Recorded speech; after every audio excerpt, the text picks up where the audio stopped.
L'actualité s'installe chez vous, mesdames et messieurs, bonsoir et bienvenue dans ce journal. Au sommaire, le cataclé tabouret royal à 3 pieds utilisé lors des couronnements dans le royaume du Dahomey est officiellement restitué au Bénin ce lundi lors d'une cérémonie à Cotonou. Cette œuvre emblématique avait été conservée depuis 1939 dans les collections du Musée national de Finlande. Alain Adirou n'est plus membre de la Foscori pour un Bénin émergent, suspendu provisoirement des activités du parti. L'ancien ministre a décidé de quitter la formation. Dans un entretien avec un média de la place, l'ex-membre de la FCBE est revenu sur les raisons de son départ. Au cœur de l'actualité internationale, la junte guinéenne a annoncé un nouveau calendrier de transition. Les élections présidentielles et législatives sont désormais fixées à décembre 2025, une annonce faite par le Premier ministre Amadou Ouriba lors de l'Africa CO Forum à Abidjan. Les détails dans un instant.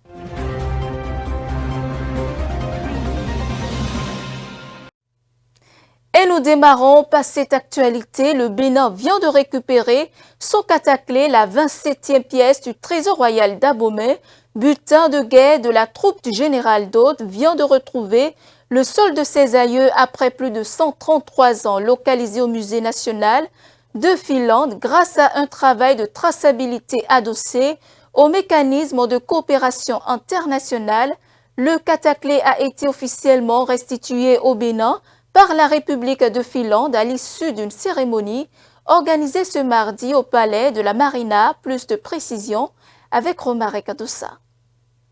Le Bénin a officiellement récupéré un cataclé tabouret tripode qui constituait la 27e œuvre de son trésor royal, pillé par les troupes coloniales françaises à la fin du 19e siècle et qui se trouvait dans un musée à Finlande. Cette restitution qui s'est faite dans les locaux de la présidence à Cotonou vient compléter les 26 œuvres du trésor d'Abomey rendues en novembre 2021 par la France au Bénin. Ce petit siège royal avait appartenu au roi Béanzin avant d'être pillé par le général Alfred Dode lors de la mise à sac de son palais en 1892. Remis en 1937 au musée de l'Homme à Paris, il était arrivé au musée national de Finlande en 1939 lors d'un échange de collection avec la France. On behalf of Finland. De cette œuvre est une reconnaissance de la valeur historique que cela revêt pour le Bénin. Et la restitution du cataclé témoigne de la coopération excellente qui existe entre les deux pays. Le cataclé est arrivé en Finlande à travers un système d'échange de collections avec la France, et c'était en 1939. L'histoire du cataclé pendant des décennies était inconnue, et c'est grâce à des recherches que nous avons finalement pu confirmer que le cataclé avait été pris à Abomey lors de la campagne militaire française. Ce retour également témoigne de la coopération active qui existe entre le Bénin et la Finlande. Mon ministère a travaillé en étroite collaboration avec le Musée national de la Finlande pour rendre ce moment possible et j'en suis particulièrement heureuse. Il a l'air petit, mais que de symboles. Que de force, que de puissance, que de rayonnement à l'international. C'est de la profondeur et de la richesse des traditions ancestrales qui ont donné un sens et une vie au cataclé. C'est de tout cela que nous devons nous rendre compte ce jour face à l'œuvre. À travers la signature de l'accord de restitution, nous voudrions affirmer la solidité de notre engagement commun à encourager le retour, la circulation et l'accès au patrimoine culturel des peuples. Nous marquons notre unité à défendre ensemble la sauvegarde et la révélation du patrimoine culturel matériel et immatériel. Maintenant, c'est l'épilogue et nous avons le regard tourné vers d'autres chantiers de restitution, de retour et de circulation. Mais nous avons surtout d'autres chantiers désormais de coopération culturelle et au-delà, avec notre partenaire, la Finlande. ce moment est un moment symbolique pour la relation entre la Finlande et le Bénin. La culture ouvre des portes, établit des liens, crée des ponts. Et aujourd'hui, à partir de ce pont bâti autour de notre histoire commune, nous allons essayer de construire plus dans la relation avec la Finlande.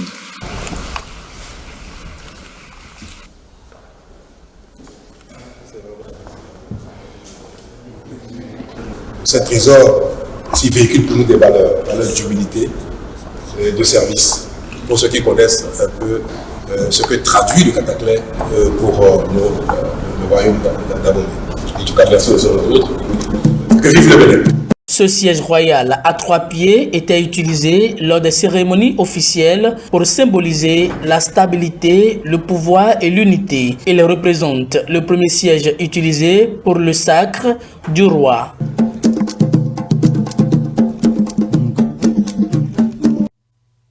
Je vous l'annonçais dans les titres, Alain Adiou a démissionné de la force Kori pour un Bénin émergent. L'ancien ministre du général Mathieu Kérékou a claqué la porte du parti après sa suspension. Dans une interview exclusive accordée à un média de la place, l'ancien ministre a brisé le silence sur sa suspension provisoire du parti. L'ancien cadre revient en détail sur les circonstances de son retrait, suivant un extrait de ses propos. Mon capital de confiance et de crédibilité, c'est pas FCBE qui l'a fabriqué. C'est les douleurs que j'ai commises, que j'ai vécues moi. C'est le travail que j'ai fait aux côtés du général Mathieu Kérékou. C'est l'apprentissage de l'homme politique. Personne ne peut, sauf les jeunes qui ont à peine 20 ans, ne connaissent pas Adiou Alain. Le sacrifice que Adiou Alain a fait pour la République, la lépi, les salissures, etc. D'accord? C'est pas mon comportement et mon refus de prostitution de mon être que j'ai une certaine crédibilité, que je conserve. Je suis allé donner ça presque gratuitement à MCBE. Les amis qui me connaissent, et là je leur demande pardon aujourd'hui, mais ils ont dit, mais qu'est-ce que Alain va chercher là-bas? Là, récemment c'est une dame que je respecte beaucoup, que j'ai vue dans le Nord. Elle n'a même pas soupçonné parce qu'elle n'était pas au pays. On parlait avec d'autres responsables, et on dit, mais attends, qu'est-ce que j'entends là, Alain? Paul Humpé? J'ai dit oui, mais elle a souri, elle a même ri, gravement. Je dis, non, qu'est-ce que tu allais faire là-bas? D'accord? Mais c'est vrai, beaucoup se sont fâchés, beaucoup de vos confrères, et je répète, je leur demande pardon. Beaucoup de leurs confrères sont demandés. Le monsieur là a dit, on le respecte, on le considère, son allure, sa façon de... Mais qu'est-ce qu'il a allé chercher là-bas? Mais Paul Humpé, son image, c'est connu. J'ai reçu des messages, j'ai reçu une 50aine de messages hier. Quand j'ai balancé ma démission sur les forats FCBE, j'ai reçu une 20aine de coups de fil de responsables et de militants du parti. Monsieur le ministre, mais c'est quoi la situation? J'ai dit non, ne vous en faites pas. C'est pas la guerre. C'est pas du tout la guerre.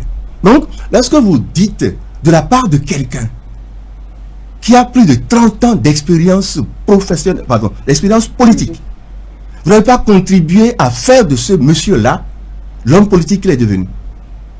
Beaucoup d'entre eux savent qu'il m'envoyait dire des choses qu'ils ne pouvaient pas dire. Et tous, qu'ils ne pouvaient pas. Je ne veux pas aller plus loin. Je ne suis pas venu faire la guerre. Mais que tout le monde sache qu'ils ont choisi de prêcher le faux pour m'obliger à prêcher la vérité.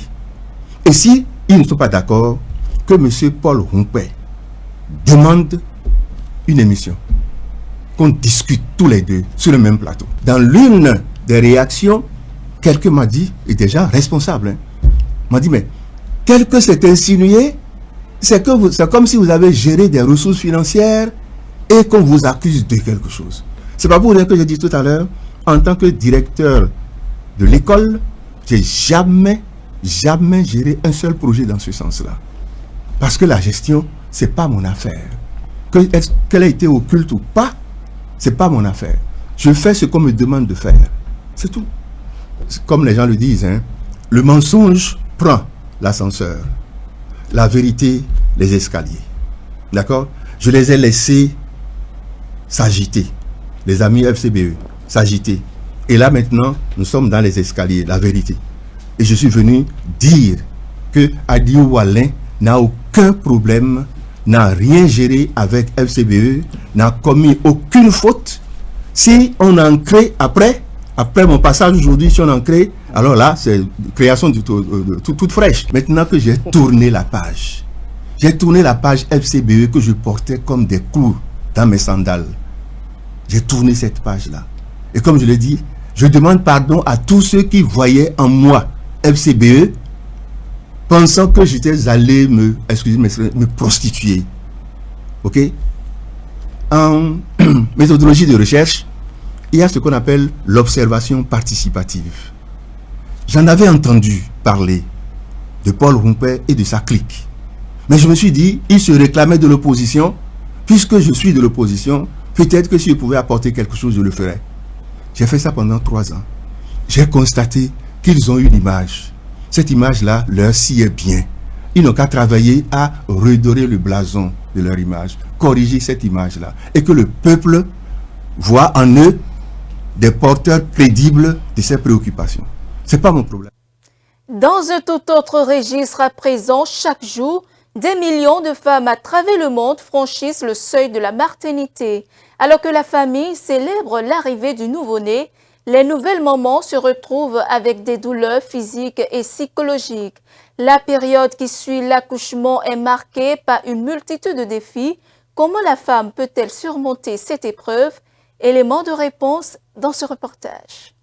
Lorsque l'enfant paraît, le cercle de famille applaudit à grands cris. Son doux regard brille, fait briller tous les yeux. Et les plus tristes fronts, les plus souillés peut-être, se dérident soudain à voir l'enfant paraître innocent et joyeux. D'ici Victor Hugo. Mais pendant que les regards sont remplis de joie, la mère ou la génitrice vient de loin. Elle est encore sous l'emprise des traumatismes postnatals que la vue du bébé semble atténuer. C'est la période postpartum qui peut durer jusqu'à 6 semaines selon le cas. Au cours de cette phase, la nouvelle maman est confrontée à plusieurs défis. Lorsque la femme finit d'accoucher, elle peut se mettre à saigner. C'est pas avoir une hémorragie du postpartum que l'on doit craindre le plus souvent. Parce que des fois, ça peut amener à la mort, cette hémorragie.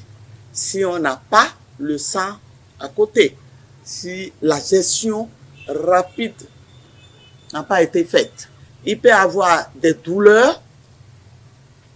La femme peut, parce que l'utérus, normalement, après l'accouchement, doit revenir à sa forme initiale, doit être dur. Et c'est pourquoi chaque fois, on tâte le ventre de la femme et ça fait très mal. Ça fait mal. Donc, il y a les douleurs, il y a le stress pour cette femme-là qui peut dire, mais le bébé est arrivé, est-ce que je pourrais bien garder mon bébé? Comment je vais faire? Tant de questions que la femme se pose. C'est-à-dire, il y a des défis psychologiques. La femme est confrontée à tout ça.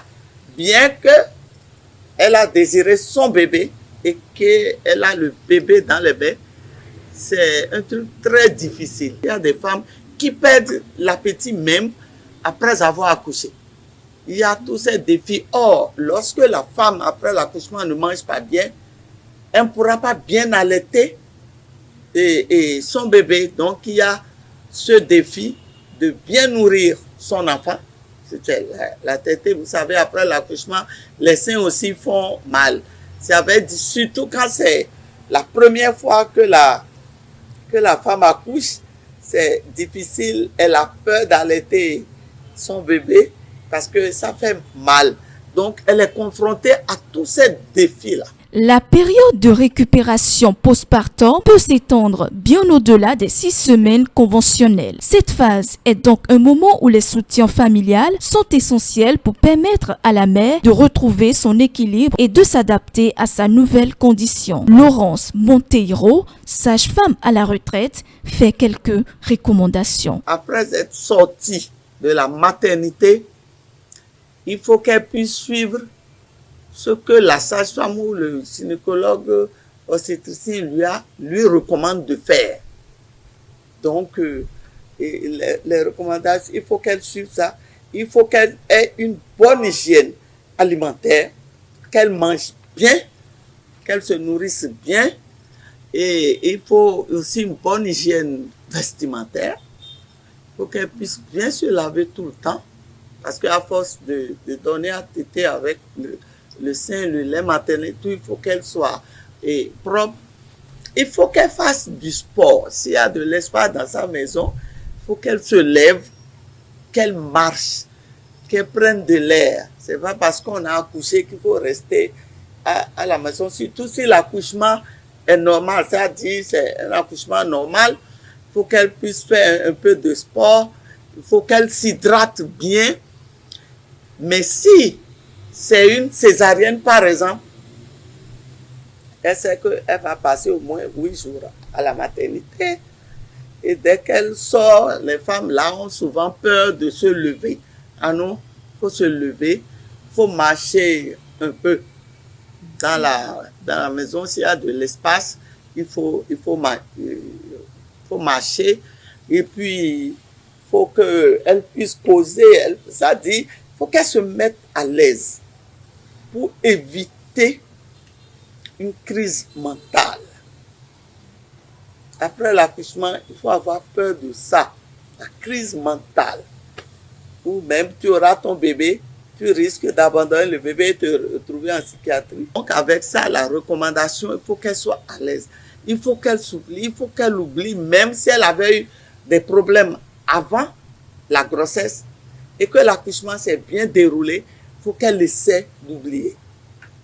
Il faut qu'elle essaie de faire le vide dans sa tête et simplement se dire, voilà un trésor qui se retrouve dans mes mains, le beau bébé. La période postpartum est un moment de transition pour chaque mère. Elle nécessite pour la génitrice un accompagnement de la famille, des parents et amis et surtout des spécialistes pour que cette traversée se passe avec beaucoup plus de sérénité. En interactualité, la surpêche pratiquée par des navires décime les stocks de poissons au Sénégal, ce qui alimente la migration vers l'Espagne selon un rapport publié par le groupe environnemental Justice Foundation.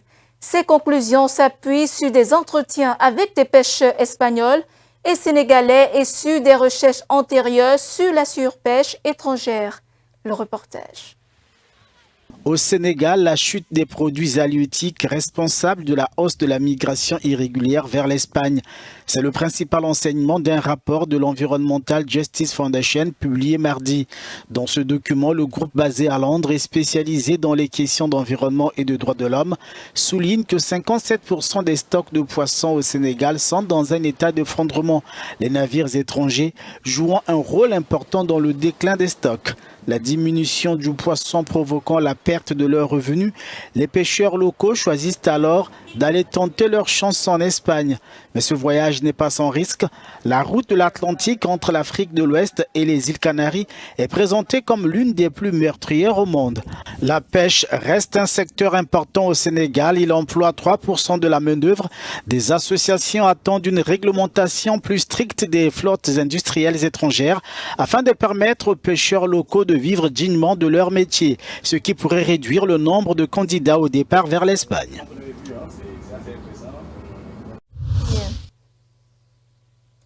Après plusieurs mois d'incertitude, la Guinée se dote enfin d'un calendrier électoral. Les élections présidentielles et législatives se tiendront en décembre 2025. L'annonce officielle a été faite ce lundi par le Premier ministre Amadou Ouriba depuis Abidjan, en marge du Africa CO Forum. Avant ce grand rendez-vous électoral, les Guinéens seront appelés aux urnes le 21 septembre prochain pour un référendum constitutionnel. Suivant. La Guinée se prépare à une année électorale cruciale. Le Premier ministre Amadou Baouri a annoncé lundi depuis Abidjan que les élections législatives et présidentielles se tiendront en décembre 2025 après un référendum constitutionnel prévu le 21 septembre.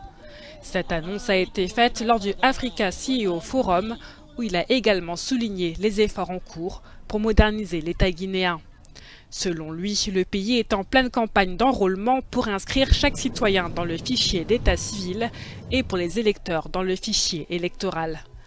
Le général Mamadi Doumbouya, au pouvoir depuis le coup d'État de 2021, avait déjà promis que 2025 serait une année électorale cruciale pour restaurer l'ordre constitutionnel en Guinée. Depuis plus d'un an, la cité de Rubaya, dans l'est de la République démocratique du Congo, est passée sous le contrôle du groupe rebelle M23, soutenu par le Rwanda. Malgré l'instabilité, l'exploitation artisanale des mines continue dans cette zone riche en minerais stratégiques, coltan, cassitérite, des milliers de creuseurs extraient chaque jour ces ressources essentielles à la fabrication de téléphones, ordinateurs et batteries. Suivons. Au cœur des collines du territoire de Massissi, dans la province du Nord Kivu, se trouve le site d'exploitation minière artisanale de Rubaya, où des milliers de travailleurs extraient à la main des minéraux tels que le coltan, la cassitérite et le manganèse, essentiels à la production de téléphones, de batteries et d'autres technologies modernes. Je creuse depuis 7 ans. Je reçois $40 par mois, mais ce n'est pas suffisant. Les enfants ont besoin de vêtements, d'éducation et de nourriture. Quand je divise l'argent pour voir comment je vais m'occuper des enfants, je me rends compte que ce n'est pas assez.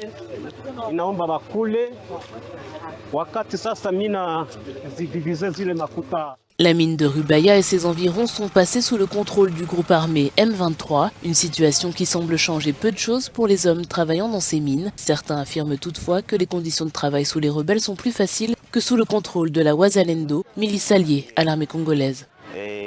Je travaille dans cette mine depuis 13 ans et j'ai travaillé ici sous le Wazalendo. Quand ils étaient là, ils nous harcelaient. Parfois, ils prenaient nos minéraux et demandaient de l'argent. Nous avancions un peu, puis ils prenaient les minerais et nous renvoyaient en arrière. Les mines de ce type ont été au cœur des discussions autour de la prise de contrôle par le M23 d'une partie de l'Est du Congo. Le gouvernement congolais affirmant qu'ils veulent contrôler les minerais et qu'ils les font passer illégalement au Rwanda. Ces minerais ne nous aident pas. Pourquoi? On entend dire que les téléphones techno sont fabriqués à partir du coltan que nous extrayons, mais cela ne nous aide pas. Tout le pays, le monde entier sait que les téléphones sont fabriqués à partir du coltan qui provient d'ici. Mais regardez la vie que nous menons. Le coltan que nous produisons ne nous aide vraiment pas. Nous ne pouvons pas continuer ainsi.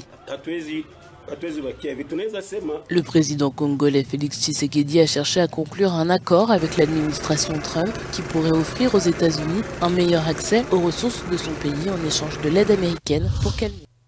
Dans le cadre des efforts internationaux visant à restaurer la stabilité en Haïti, la République dominicaine et le Kenya ont conclu un accord de coopération pour appuyer la mission multinationale de soutien à la sécurité. Ce protocole d'accord signé par les ministres des Affaires étrangères des deux pays vise à fournir un soutien logistique et médical stratégique aux troupes kenyanes engagées dans cette mission. C'est après moi. La République dominicaine et le Kenya signent un accord pour soutenir la mission multinationale d'appui à la sécurité MMAS à Haïti.